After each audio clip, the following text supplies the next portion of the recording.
សួស្តីបងប្អូនទាំងអស់គ្នាសម្រាប់បងប្អូនដែលចង់ចេះបើកត្រាក់ទ័របងប្អូនអាចមើលវីដេអូនេះពីដើមរហូតដល់ចប់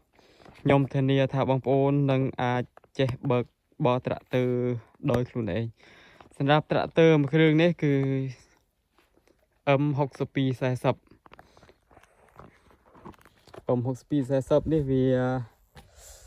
ស្រួលបើកបរជាងត្រាក់ទ័រ M60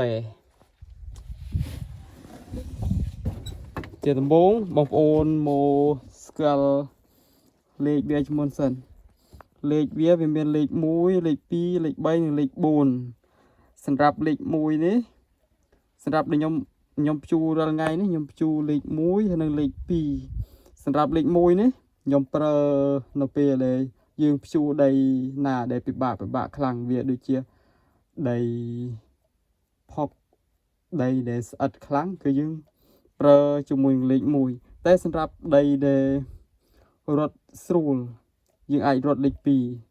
នេះវាលឿនជាងលេខ1សម្រាប់យើងបញ្ចូលលេខបងប្អូនមើលតាមមិនទាន់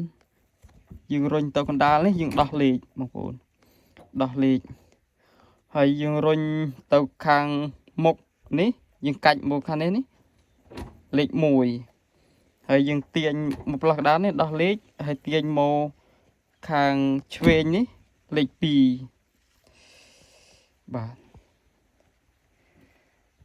ឥឡូវនេះយើងមកមើលដៃលេខ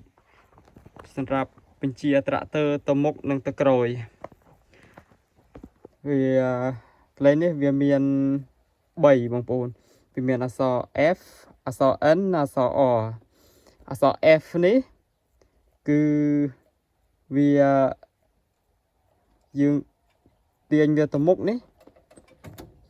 ត្រាក់ទ័រវារត់ទៅខាងមុខសម្រាប់អក្សរ R នេះគឺយើងថយក្រោយហើយសម្រាប់អក្សរ N នេះយើងឈប់